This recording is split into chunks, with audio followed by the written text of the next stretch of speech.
2024 হয়ে গেছে, এখনও যদি আমরা বলি যে আমরা পিছিয়ে আছি, এটা আসলে বলতে গেলে লজ্জার বিষয়।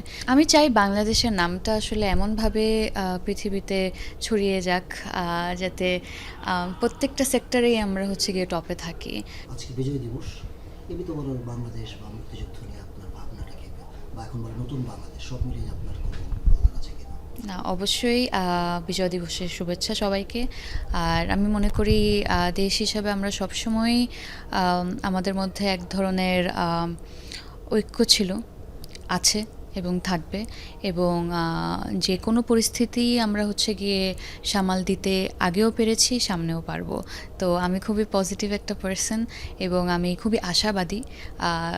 আমাদের আগামীটা অনেক সুন্দর হবে আশা করছি। বাংলাদেশকে নির্দিষ্ট কোন স্বপ্ন দেখেন আসলে বাংলাদেশ? আমি চাই বাংলাদেশের নামটা আসলে এমনভাবে পৃথিবীতে ছড়িয়ে যাক, যাতে প্রত্যেকটা সেক্টরেই আমরা হচ্ছে গিয়ে টপে থাকি।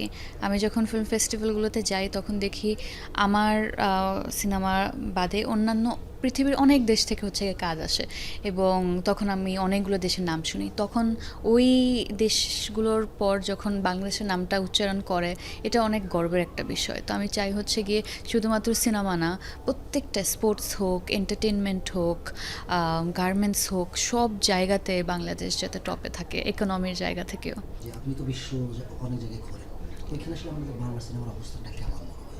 আসলে কি আমরা আগাচ্ছি নাকি বলার জন্য বলে? আপনি তো বেশ কাছ থেকে আমার মনে দেখছেন। হয় আসলে আরও প্রচুর কাজ হওয়া উচিত, এবং অনেক দেশ আমাদের আশেপাশেই আছে যাদেরকে আসলে পৃথিবীর মানুষরা চেনেই তাদের এন্টারটেনমেন্ট ইন্ডাস্ট্রির কারণে। তো এটা তো এক ধরনের স্বপ্ন, এবং আমিও চাই আমাদের এন্টারটেনমেন্ট ইন্ডাস্ট্রিতে এতই বড় হয়ে যাক যে আমরা অনেক ভালো ভালো কাজ দিতে পারি, এবং সেটা দেশেও ভালো কাজ চলবে, এবং হচ্ছে গিয়ে দেশের বাইরেও বিভিন্ন ফেস্টিভ্যাল হোক কিংবা ইন্টারন্যাশনালিও আমরা সেগুলো রিলিজ দিতে পারি এবং মানুষ এসে দেখবে। তো ওই স্ট্যান্ডার্ডটাতে পৌঁছে যাওয়াটা খুবই জরুরি, কারণ 2024 হয়ে গেছে, এখনও যদি আমরা বলি যে আমরা পিছিয়ে আছি, এটা আসলে বলতে গেলে লজ্জার বিষয়। তো পিছিয়ে থাকার কিছুই নেই, আমার মনে হয় সেই সুযোগ সুবিধা এবং আমাদের যে ট্যালেন্টগুলো আছে তাদেরকে কাজে লাগানোটা খুবই জরুরি।